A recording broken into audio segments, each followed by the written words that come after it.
Bueno, buenas tardes. Hoy vamos a conversar sobre la arquitectura de Thomas Jefferson. Thomas Jefferson, como muchos probablemente sepan, o sea, más frecuente de saber, fue el tercer presidente de Estados Unidos y tal vez no es muy reconocido como un arquitecto que nos debe de interesar a todos mucho de conocer en términos de la arquitectura que él hizo, las propuestas de diferentes edificaciones que realizó, de hecho algunas mientras era presidente de Estados Unidos.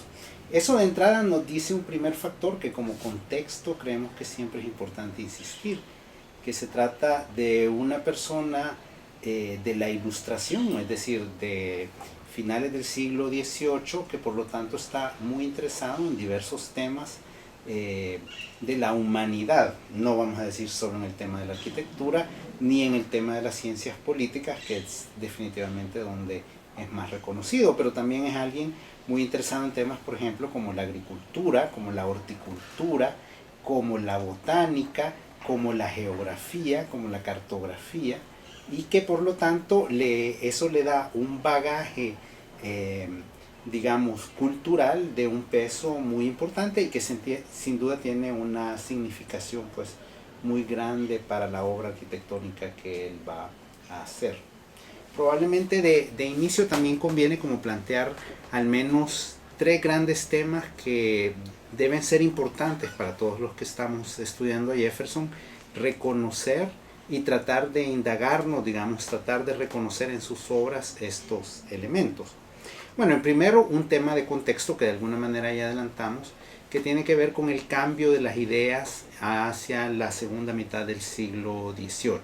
Claro, esto es un proceso como mucho más profundo que viene probablemente de los filósofos en Inglaterra, en Francia fundamentalmente, pero que va a ser en Estados Unidos o en el país que en ese momento van a ser como Estados Unidos, donde se ponen en práctica primero esas ideas filosóficas que luego se convierten en ideas políticas, fundamentalmente dominadas por un paradigma importante que es el del declive del poder de los grupos aristocráticos, de la nobleza, y más bien la consolidación del poder de los grupos burgueses, es decir, de los grupos comerciantes, industriales, que además ya de tener mucho dinero, pues empiezan a reclamar un mayor protagonismo político. Eso es un antecedente importante.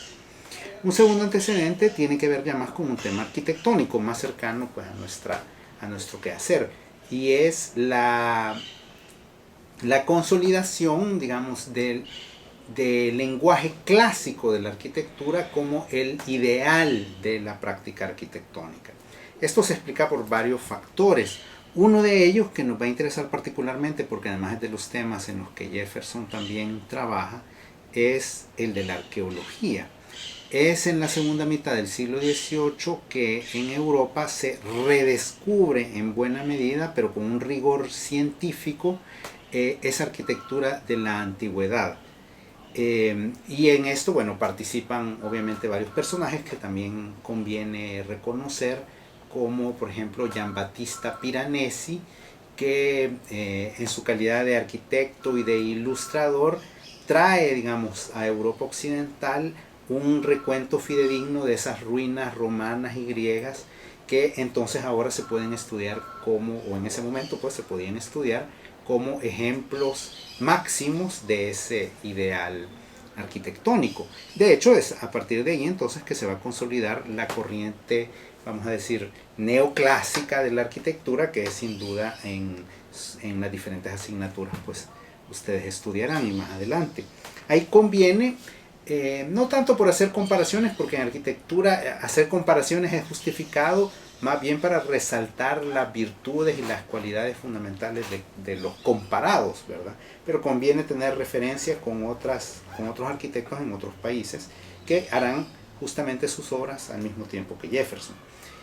Vale citar, por ejemplo, el caso de Soufflot en Francia, que es autor o diseñador de la Catedral de la Santa Genoveva, que actualmente es el Panteón de París.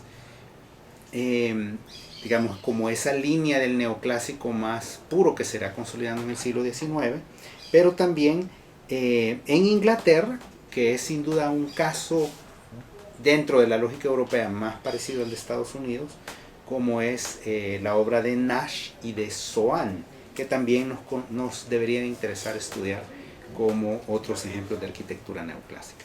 El tercer elemento que nos interesa destacar cuando hablamos de Jefferson es la idea de una arquitectura híbrida, si queremos llamarlo así, que es capaz de combinar, por un lado, los elementos vernáculos de la arquitectura colonial de Estados Unidos, o de las colonias americanas en ese momento, porque Estados Unidos todavía no existía formalmente como país, y esos ideales clásicos. Podríamos decir, es una idea ecléctica de arquitectura, pero que tiene varios elementos de innovación. Un elemento de innovación es justamente rescatar esa idea de arquitectura vernácula, es decir, de la arquitectura sin profesionales, elaborada con materiales tradicionales, que se venía haciendo en Estados Unidos o en las colonias americanas desde hacía al menos 100 años, 150 años. Y la intención de combinarla con una arquitectura académica, es decir, con una arquitectura estudiada como tal, desarrollada por profesionales, y que pudiera producir de esa combinación pues unos nuevos modelos que en el caso de Jefferson, además, él reclama claramente eran los más apropiados para ese nuevo país que estaba surgiendo. Entonces, con ese contexto bastante rápido, podemos pasar ya a hablar más específicamente de la obra arquitectónica de Jefferson. Y ahí viene otro elemento que es realmente como muy interesante y que tal vez a todos nos podría servir como inspiración. En el fondo, la obra arquitectónica de Jefferson es muy reducida en términos del número de edificios. Apenas ahora vamos a comentar, y son probablemente los únicos edificios, 3 edificios y un proyecto urbano. Además, probablemente él hizo todavía un cuarto, pero en ese sentido pues vemos que es una obra arquitectónica bastante concentrada, bastante condensada, pero que justamente tiene virtudes por las que vale la pena que la analicemos. ¿Cuáles son esas 3 obras, digamos, estos 3 edificios que vamos a estudiar primero? Bueno, probablemente el más celebrado de ellos y el que comenzó a desarrollarse primero es la propia casa de Jefferson, que es conocida como Monticello. Monticello, que es una palabra italiana que quiere decir montecillo, ¿verdad? O un pequeño monte, un pequeño cerro. Y que es la casa donde él vive, un proyecto que él va a desarrollar a lo largo de 40 años, entre 1769 y 1809. Está ubicado, de hecho, en la plantación, en la hacienda, digamos, que hereda Jefferson tanto de sus padres y que, bueno, además se enriquece también por la herencia de su esposa en la ciudad de Charlottesville, en Virginia. Virginia era la colonia más rica de Inglaterra en América del Norte, digamos, porque es una zona que está justamente en la transición entre el norte más frío, digamos, y las regiones del sur, que ya gozan de un clima mucho más subtropical. Entonces una colonia muy rica en términos de agricultura, y Jefferson justamente es uno de esos grandes agricultores, de esos ricos agricultores, que en esa hacienda, pues en esa plantación, decide hacer su casa. Claro, cuando vemos un proyecto dilatado en 40 años, no es porque realmente han pasado construyendo 40 años lo que vemos en la actualidad, sino que realmente él fue modificando progresivamente en el tiempo, probablemente demoliendo algunas partes y volviéndolas a construir, su casa, pues lo que vendría a ser su casa principal en esta ciudad. De entrada, eso marca ya un elemento como bien interesante, que logra escoger entonces una ubicación muy privilegiada dentro de la misma plantación, que es la cima de este cerro, en el cual tiene además una vista muy agradable hacia la ciudad de Charlottesville, que ya existía, y hacia el valle y la plantación principal, pues es decir, donde estaban sus actividades agrícolas.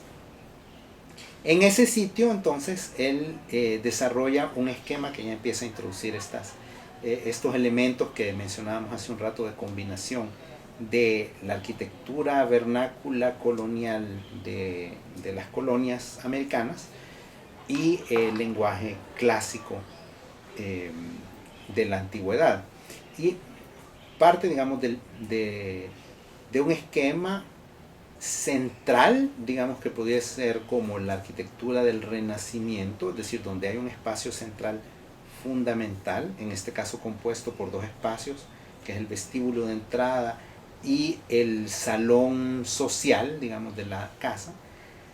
Este último salón techado además por un domo, aunque no es una cúpula perfecta, sino que es más bien un domo poligonal, pero que da la idea pues de una cúpula rebajada, y que el mismo Jefferson dice se produce a raíz de su estudio de la arquitectura de Palladio. Y ahí viene un elemento sobre el cual vale la pena detenerse, que es justamente la influencia de Palladio en la arquitectura neoclásica anglosajona. Esto es importante porque ustedes saben, pues Palladio fue un arquitecto fundamental del finales del Renacimiento, pues del siglo XVI, y que en Inglaterra tiene un impacto muy importante, sobre todo en la Inglaterra de los grandes hacendados que justamente deciden retomar el clásico en la versión de Palladio para sus viviendas. Eso ya se estaba utilizando en Inglaterra, con dos ideas claves que también Jefferson utiliza en Monticello, que son la idea de profundidad. Y en ese sentido, entonces, la arquitectura va a organizarse alrededor de un eje principal que no necesariamente se destaca como eje en términos físicos, es decir, que nosotros veamos necesariamente un largo pasillo o un elemento pues, arquitectónico tan tangible, sino que el eje que da profundidad como elemento de composición y como elemento visual. Entonces, si ustedes estudian una planta de Monticello, verían en el eje norte-sur ese elemento visual que permite conectar desde el pórtico de entrada público, digámoslo así, hacia el pórtico de entrada, porque Jefferson de hecho insiste en que el edificio tiene dos entradas, no tiene una entrada principal, el pórtico de entrada más privado o familiar. Y la idea es que justamente alguien en cualquiera de esos dos, digamos, de los dos pórticos de acceso, pueda visualizar una profundidad que recorre los dos salones y que luego se prolonga en el paisaje.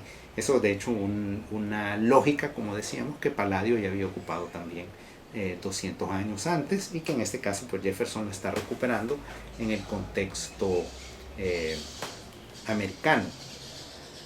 Perpendicular a ese eje de profundidad se encuentra un segundo eje, este sí que se evidencia, digamos, de una manera más clara arquitectónica, que organiza la casa y que luego se prolonga hacia dos terrazas que están y a dos pabellones que están completamente aparte de la casa. ¿Cuál es el propósito de esas terrazas? Que de hecho permiten hacer entonces un recorrido afuera de la casa. Es dominar el paisaje. Y esa es la segunda gran característica heredada de Palladio. Es decir, las villas palladianas en el Véneto recuperan esa idea de la casa rural que domina el espacio productivo. Lo domina porque justamente logra tener ese control visual, y porque el control visual se logra subiendo la casa de nivel. Entonces ustedes verán que el nivel principal de Monticello no está a nivel natural, digamos, del resto de la propiedad o de la cima, digamos, de ese cerro, sino que está levantado.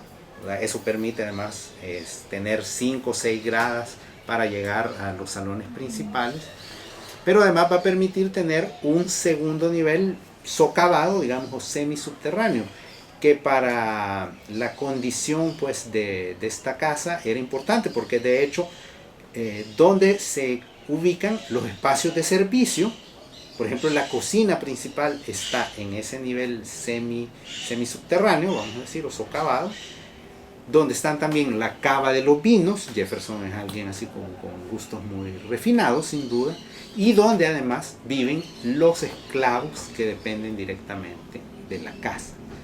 Al mismo tiempo, entonces, esta terraza que mencionábamos antes, estos dos ejes de terraza, en la parte de abajo son también una circulación que permite, entonces, en el nivel superior, el movimiento de los nobles, vamos a decir así, ¿verdad? De los propietarios, de sus invitados, y en la parte inferior permite también el movimiento de los, del personal de servicio, de los esclavos, pues, en este caso. Entonces, bueno, estamos hablando de una vivienda organizada de esta manera. Es al mismo tiempo un esquema central, digamos, reforzado por ese domo, pero al mismo tiempo un esquema en cruz por estos dos ejes que mencionábamos hace un momento. Y a partir de ahí pareciera estructurarse entonces una casa simétrica, que sin embargo no es simétrica. Ahí empezamos a ver otro elemento muy interesante, digamos, muy sofisticado en la manera de diseñar que tiene Jefferson. Entonces, si nosotros vemos la planta de la casa, entonces tenemos estos dos espacios centrales que mencionábamos hace un momento, vestíbulo y salón social, y en las dos alas tendríamos lo que son las habitaciones de la familia y biblioteca. Sin embargo, examinémoslas cuidadosamente. Vamos a ver que ahí hay habitaciones cuadradas y habitaciones octogonales, lo cual no deja de ser también una manera, digamos, de organizar la casa como muy original. Claro, quien tiene ahí la posición más privilegiada es la habitación de Jefferson. La habitación de Jefferson que da inmediatamente hacia un estudio. Obviamente es alguien, por todo lo que hemos dicho, alguien, un hombre político, un hombre de ciencia, pues obviamente ese espacio también de trabajo se vuelve muy importante. Ese espacio de trabajo, su equivalente, llamémosle así, o su simétrico, está con el desayunador que acompaña a un comedor. O sea, las funciones son completamente diferentes y veremos que en la planta también hay unas leves adaptaciones que nos permiten ver que el edificio efectivamente no es simétrico. Si regresamos al espacio del estudio, este se complementa además con un pequeño invernadero. Un invernadero que se refleja, digamos, en el exterior por medio de un sistema de persianas que justamente permiten, pues, controlar la entrada de luz hacia este espacio. Entonces allí podemos empezar a ver como esas sutilezas en el diseño de una vivienda como esta. Si avanzamos un poco más, más bien ya salimos de la casa hacia los jardines de la casa, hay un jardín principal, por eso hace un rato decíamos que Jefferson mismo no reconocía como que tuviera una entrada principal, ¿verdad? Esta casa. El jardín principal de la casa es muy importante para él, porque de hecho ya es como la conexión inmediata hacia esa actividad agrícola, pues ese contacto con la naturaleza que también es muy importante para su visión, digamos, del mundo. Este jardín está prácticamente enmarcado, bueno, por un lado por la casa, pero por otro también por las terrazas que mencionábamos, estos dos grandes brazos y los dos pabellones. Los pabellones, si nosotros lo vemos como imagen, pues parece algo muy importante. Sin embargo, funcionalmente son solo, ¿verdad?, entre comillas, unas bodegas, pero que tienen ese objeto de alguna manera de enmarcar el espacio vacío que es el jardín. Veremos luego que en otro de sus proyectos, pues esta misma lógica también aparece y también la podemos reconocer de hecho en algunos de los edificios del mismo Palladio. Entonces, en síntesis, digamos, en esta casa también nos interesa destacar el tema de los detalles, de algunos detalles arquitectónicos que pueden ser como muy relevantes y que nos hablan muy bien del ingenio de este arquitecto. Por mencionar algunos, detalle en la cocina. Decíamos hace un rato, la cocina no está directamente en el nivel superior, que es donde está el comedor. Eso de hecho parecería plantear un problema funcional, que en este caso se resuelve con algunos elementos tecnológicos. Hay una especie de montacarga, llamémoslo así, realmente un elevador muy sencillo de cuerdas y poleas para subir la comida preparada del nivel inferior hacia el nivel superior, donde hay además llamémoslo así, como un vestíbulo para el comedor, donde hay además una puerta giratoria, de tal forma que puede haber alguien de servicio afuera del comedor, recibir la comida, ponerla en esta puerta giratoria, darle vuelta y que la comida aparezca en el comedor, ¿verdad? Donde en algunas ocasiones, bueno, a lo mejor habrá alguien más de servicio, ¿verdad? Un esclavo que agarrará la comida de esta puerta y la servirá pues en el comedor, o eventualmente también alguien de los comensales pues que podrá hacer esto. Esto tiene un sentido de mucha privacidad, ¿verdad? Para Jefferson, que tiene mucha lógica por el rol político de este personaje, ¿verdad? Es decir, en ese comedor puede ser que se estén discutiendo cosas muy delicadas, asuntos de país, y entonces no es lógico pues que haya mucha gente revoloteando, digamos, alrededor de ese espacio. Otro elemento interesante, digamos, en la transición entre el vestíbulo y el salón social, una puerta de doble acción, de 2 hojas, en la cual solo se necesita mover una puerta para que la otra se abra automáticamente. Claro, automáticamente por un sistema de poleas que está en el suelo bajo la puerta, ¿verdad?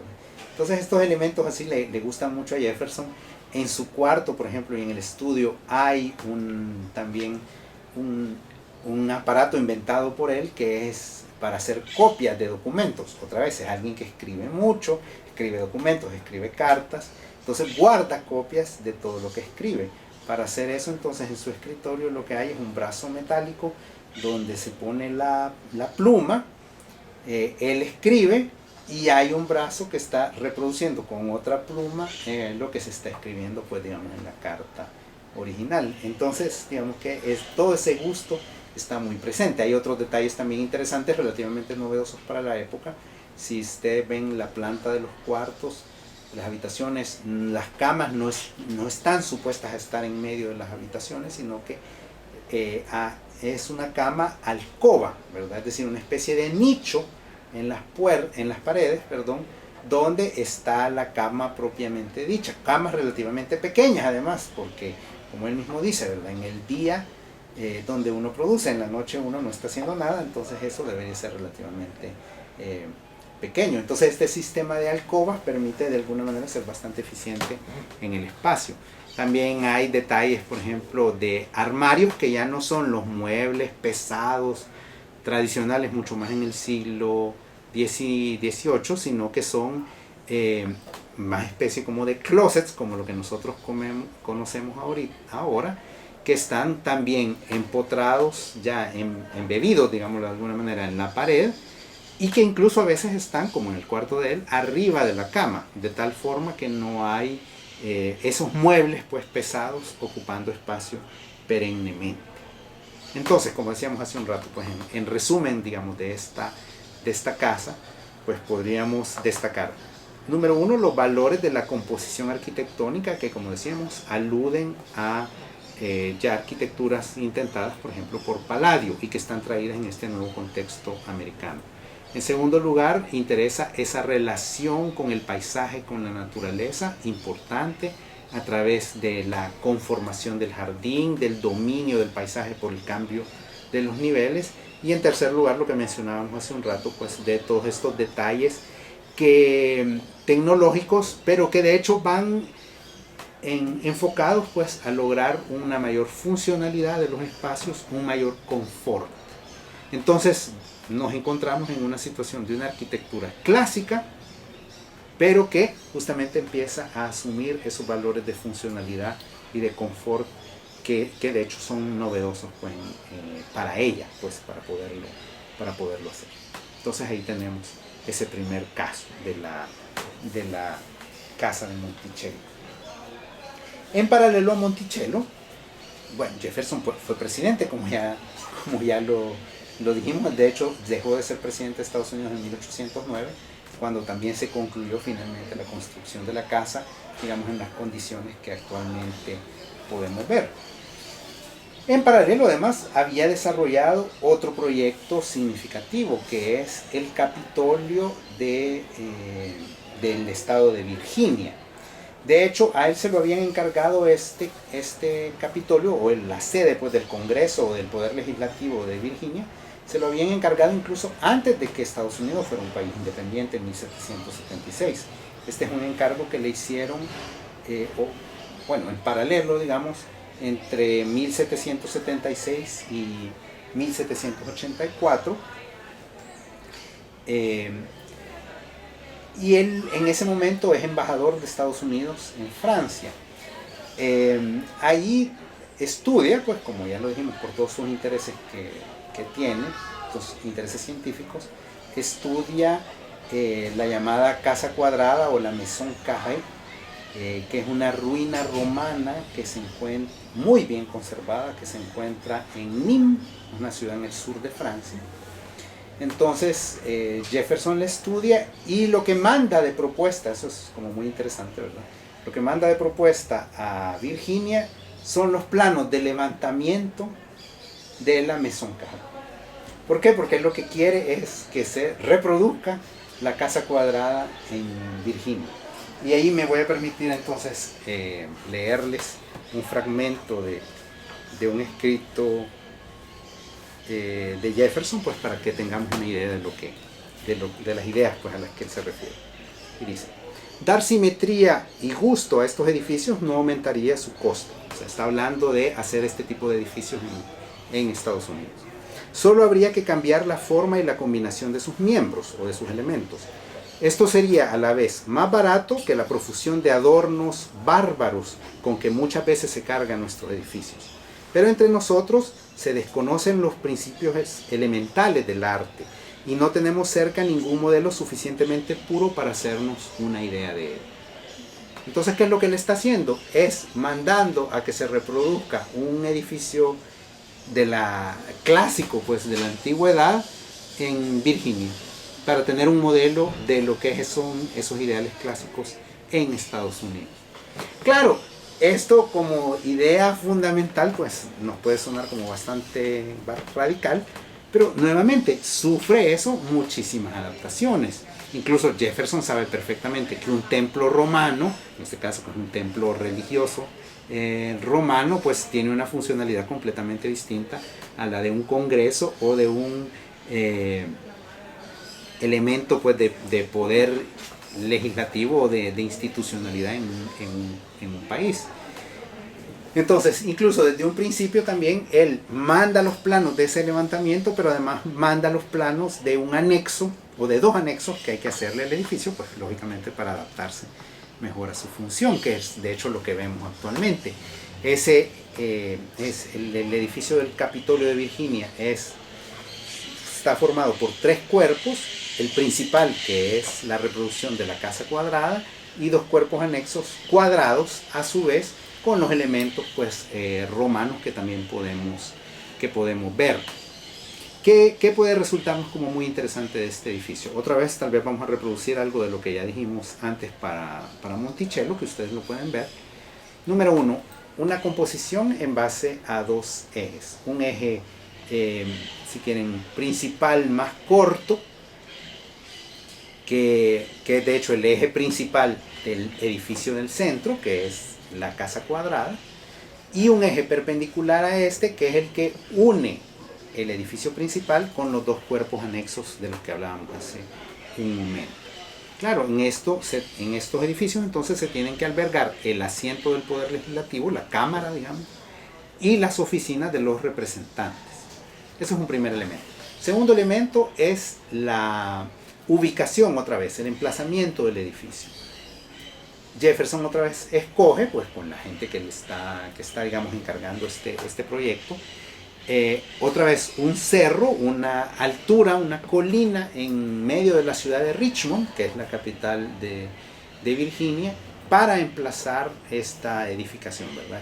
Este congreso. De tal manera que la Casa Cuadrada, la nueva Casa Cuadrada en Richmond, tiene una visión dominante sobre el paisaje de la ciudad y a la vez pues, puede ser vista por el resto de la ciudad, dándole pues ese valor simbólico importante que lógicamente como poder legislativo tiene. Y sin embargo, cuando hemos dicho hace un momento que es una reproducción de la Casa Cuadrada de Nîmes, no es cierto al mismo tiempo, ¿verdad? Otra vez, aquí viene el tema de la adaptación del clásico a las condiciones del lugar, que es lo que nos interesa destacar tanto. Por ejemplo, la Casa Cuadrada es un edificio, un templo romano de orden corintio. Orden corintio, que como ustedes saben, entre otras cosas, se caracteriza por los capiteles, que son estas, de alguna manera, reproducciones de la hoja de acanto, ¿verdad? Estos capiteles floreados, por ejemplo, como los que vemos en El Salvador, en nuestro Palacio Nacional, y que sin embargo son capiteles complejos de desarrollar. Entonces el mismo Jefferson sabe que reproducir eso en Estados Unidos va a ser complicado porque no hay la mano de obra, el artesanado capaz, digámoslo así, de poderlo hacer.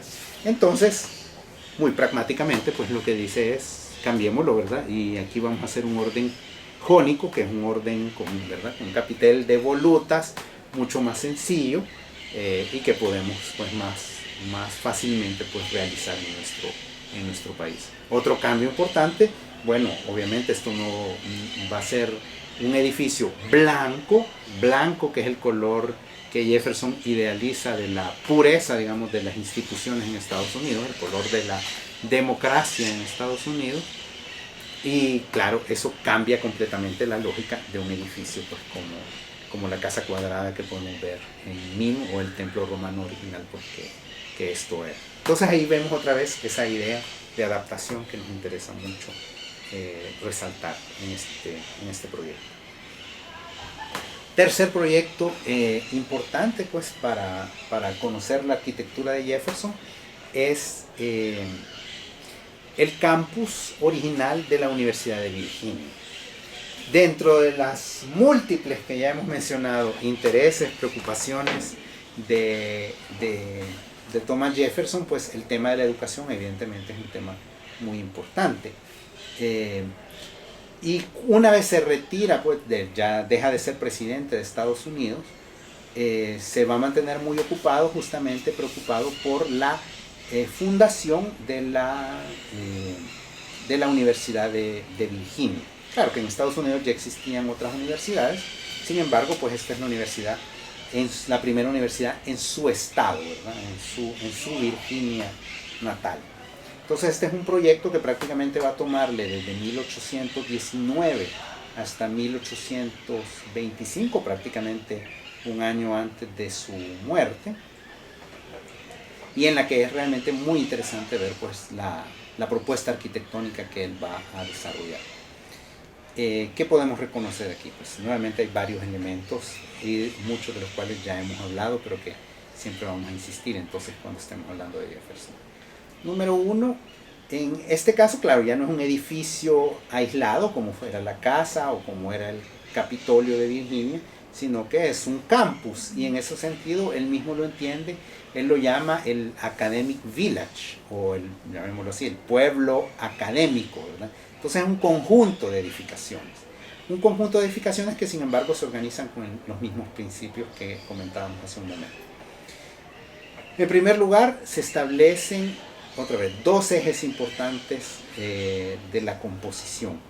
El eje central, otra vez, es el más pequeño, aunque probablemente el más significativo, y el que vuelve a insistir sobre esta idea de profundidad que ha heredado de Palladio. En ese eje central se ubica la rotonda, como él la denomina, el edificio principal del campus, que es el edificio de la biblioteca y la administración, vamos a decir, principal de la universidad. Esta rotonda es definitivamente un edificio muy interesante. Otra vez, parte de un referente en el pasado, en este caso en el pasado romano, una vez más, que es el Panteón romano, pues el Panteón que existe en la ciudad de Roma, que como ustedes saben era originalmente el templo dedicado a todos los dioses, y que además en la arquitectura romana había sido muy significativo, ¿verdad? El templo de planta redonda con un pórtico y techado con una cúpula rebajada en aquella época y durante muchos siglos, ¿verdad? La cúpula además amplia luz, ¿verdad? De diámetro más grande, 43 metros en la historia. Y que en este caso entonces Jefferson ocupa ese modelo y lo reproduce como una biblioteca y una administración. Es decir, otra vez, ese pragmatismo de retomar el modelo del pasado, pero reconstruirlo, reutilizarlo, adaptándolo a nuevas funciones. Y en este caso también a nuevas tecnologías. El Panteón Romano era un edificio pues, de concreto, y eso es una cuestión tecnológica pues, muy admirable. En este caso lo que Jefferson utiliza es ladrillo de barro visto, que forma entonces ese cilindro de la biblioteca, y luego un pórtico blanco, ¿verdad? También de hecho de madera y mampostería de ladrillo, pero completamente recubierto, lo que le da una superficie blanca, así como en el Capitolio de Virginia, pero que destaca muchísimo sobre el fondo del cilindro rojo pues, de ladrillo. Y la cúpula rebajada, una vez más, también blanca. Arriba de esa cúpula, donde el Panteón Romano tiene su famoso óculo, ¿verdad? Ese agujero, aquí hay un tragaluz. Tema que también, de hecho, en Monticello no lo mencionamos, pero también es importante o es significativo el interés de Jefferson por los tragaluces como elementos también arquitectónicos. Entonces, ese es el elemento central. Luego, así como en Monticello o como en el Capitolio de Virginia, a partir del edificio principal de biblioteca y administración, tenemos dos brazos, en este caso dos brazos más complejos, y que giran para conformar al centro un rectángulo prácticamente, que es lo que él llama el pasto o the lawn. Este es un jardín, sin embargo es un jardín que no digamos a nuestra idea de jardín, sino que es como el nombre lo dice, pues un pasto, una gran superficie engramada, llamémosle así, donde no hay árboles, no hay nada, porque la idea es que ese sea realmente como un gran salón social, si queremos verlo así, abierto, donde se estén cruzando estudiantes y profesores que van de un lado a otro del campus, y que ese es como el lugar informal de encuentro, y que de hecho, si lo vemos en este momento, pues sigue siendo utilizado para cualquier tipo de actividad, desde juegos, simplemente sentarse para conversar, o cualquier otro tipo de actividad social de esa manera. Entonces, este gran espacio está conformado por dos brazos simétricos, y a lo largo de estos dos brazos se van disponiendo una serie, son 10 pabellones de 2 niveles, en ladrillo, y otra vez con su pórtico blanco, columnas de diferentes órdenes, eso es bien interesante, en una sucesión donde a primera vista lo que nosotros vemos son estos 10 pabellones iguales. Sin embargo, cuando los vemos con más detenimiento, nos damos cuenta ahí otra vez de ese ingenio de Jefferson en los detalles, y son 10 pabellones que parecen iguales, sin embargo que todos son diferentes. Es decir, que introducen esa idea también muy típica en la arquitectura, muchas arquitecturas, de la unidad en la variedad. Es decir, nos parece que todo esto es un único elemento, sin embargo, cuando lo vemos con detalle son 10 elementos diferentes. Entonces vamos a tener pabellones de orden jónico, pabellones de orden dórico, pabellones de orden toscano, pabellones que se remeten respecto a la columnata principal, pabellones que pasan sobre la columnata principal, de tal forma que eso muestra un juego pues como muy diverso. Y esa diversidad está además amarrada por estos dos ejes perpendiculares que están desarrollados por medio de una columnata de orden dórico, blanca, de un solo nivel, pues que recorre prácticamente todo el conjunto y lo reúne, digamos, a los 10 pabellones y a la misma rotonda de la biblioteca. Entonces ahí tenemos como, digamos, ese elemento principal del pueblo académico que él quería crear. Los pabellones siendo edificios de aulas, de hecho lo que se suponía era que prácticamente cada uno de esos pabellones debía de ser, si quieren ustedes, como las aulas de las diferentes carreras o de las diferentes áreas de estudio pues, que se estaban desarrollando en la universidad, pero no con una idea, que todavía a veces sigue siendo como muy frecuente, de que cada área del conocimiento está separada, sino que justamente reunidas por la columnata y reunidas también por ese amplio jardín que conforman entre todas ellas, y donde, como decíamos, debía de organizarse la vida social, pues, de estudiantes y profesores dentro de la Universidad de Virginia.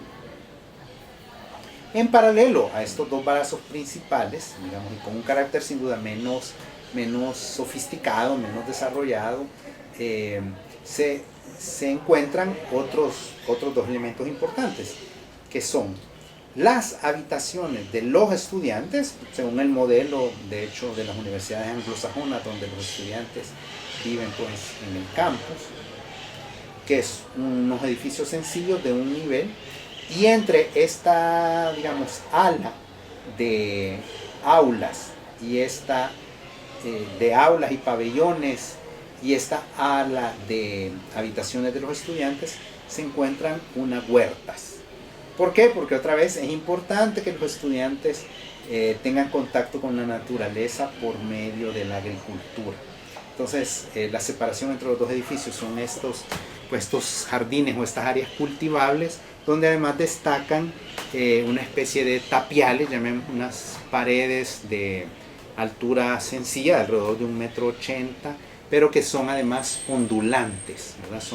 Tienen así una forma serpenteante, lo cual también introduce, pues, como un elemento muy diferente, muy diverso a todo este conjunto que estamos mencionando. Otra vez en ese espíritu de Jefferson, muy pragmático por un lado, pero capaz de introducir, pues, este otro tipo de novedades, ¿verdad?, dentro de la composición arquitectónica. De tal forma que esto se va a convertir, de hecho, en un modelo paradigmático de lo que un campus universitario en Estados Unidos puede ser, sobre todo porque cuando comparamos con las otras universidades que en ese momento estaban ya funcionando, se había seguido o se había reproducido el modelo de la universidad inglesa, que son universidades en una arquitectura gótica, y en este caso, pues, una ruptura completa cuando se plantea esta universidad en un lenguaje clásico, pero con estas adaptaciones, pues, que ya hemos mencionado, que son tan importantes para Jefferson. Entonces, si ustedes ven, aquí hemos conversado de 3 proyectos, ¿verdad? De la Casa, Monticello, el Capitolio de Virginia y la Universidad de Virginia, o el campus de la Universidad de Virginia. Hay un cuarto proyecto que también debemos destacar, no tanto porque sea un proyecto completamente de Jefferson, pero sí porque hay algunas de las ideas de Jefferson que aparecen ahí y que tienen una gran significancia, y que es, de hecho, el diseño de la nueva capital de Estados Unidos, que es Washington. Es decir, desde un principio, cuando se crearon los Estados Unidos en 1776, y su primera capital, de hecho, fue Filadelfia, la ciudad donde se firmó el Acta de Independencia de Estados Unidos. Su segunda capital fue Nueva York. Sin embargo, desde ese momento ya había la claridad de que el nuevo país necesitaba no solo nuevas instituciones, no solo una nueva arquitectura como la que de alguna manera Jefferson estaba tratando de ofrecer como ejemplo, sino que una nueva ciudad donde estuviera justamente asentada estas nuevas instituciones. Esa capital se escogió un lugar. En principio Jefferson jugó un papel muy importante para escoger el lugar donde debía de ubicarse, un lugar que pudiera servir de articulación, eso, digamos, tiene también un gran sentido de territorio, entre las colonias del norte y las colonias del sur, porque justamente ya se detectaba, como la historia efectivamente lo demostraría después, la diferencia, pues, fundamental por los sistemas económicos que existían entre las colonias del norte y del sur, establecer una ciudad entonces en un lugar de paso entre ambos digamos, territorios, y en este caso se escogió, pues, el sitio de Washington entre el estado, la antigua colonia de Virginia y la colonia de Maryland, y ahí se estableció, pues, lo que luego se llamaría el distrito de Columbia, como una segregación de ambos territorios de estas dos colonias. Entonces, ¿cómo hacer esta nueva capital? Y aquí tal vez yo voy a destacar nada más algunas de las ideas de Jefferson que luego fueron desarrolladas de hecho por un arquitecto francés a quien se le encargó, que es de apellido L'Enfant. Entonces Jefferson lo que propuso, y esa idea se mantuvo, habían dos ideas. Una es que la ciudad mantuviera el carácter que tenían las ciudades coloniales, de hecho tanto en América del Norte como en las colonias españolas, que es la cuadrícula, ¿no?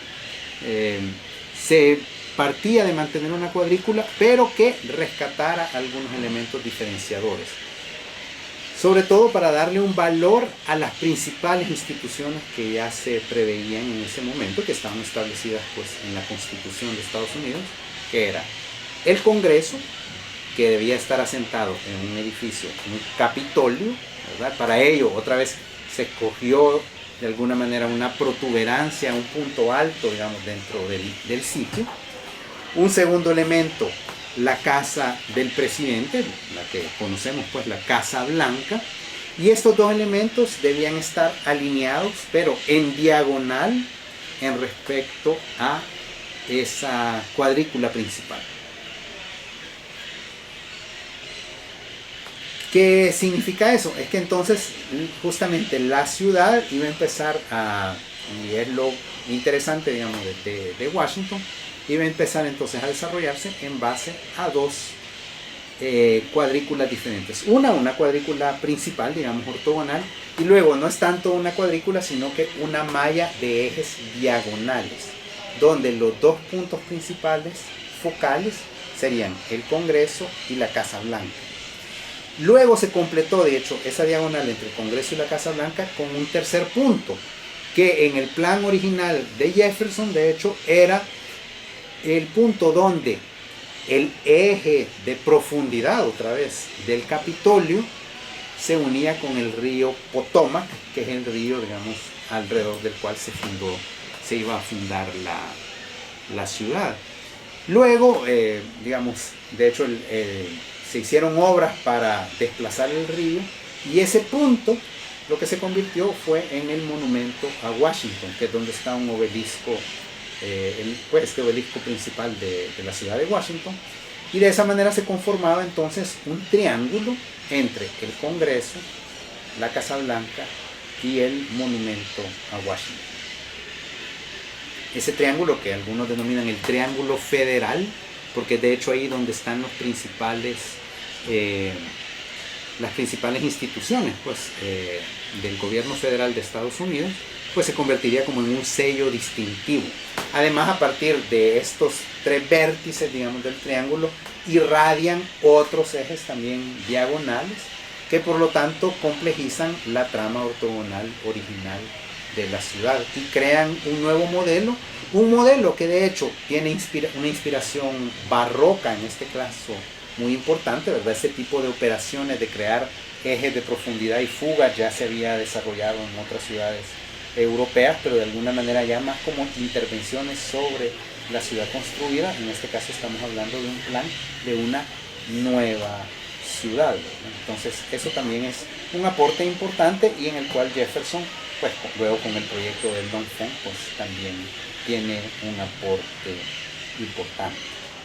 Entonces, tal vez para hacer un poco de síntesis alrededor de todo lo que hemos estado hablando, vamos a insistir en esas ideas, ¿verdad?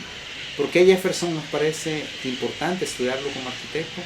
Bueno, es un arquitecto que rescata ideas del clasicismo sin quedarse atrapado en la reproducción del clasicismo, sino que es capaz de adaptarlo de una forma pragmática, es decir, reconociendo las condiciones del lugar donde va a construir y reconociendo las necesidades funcionales de los edificios que está proyectando.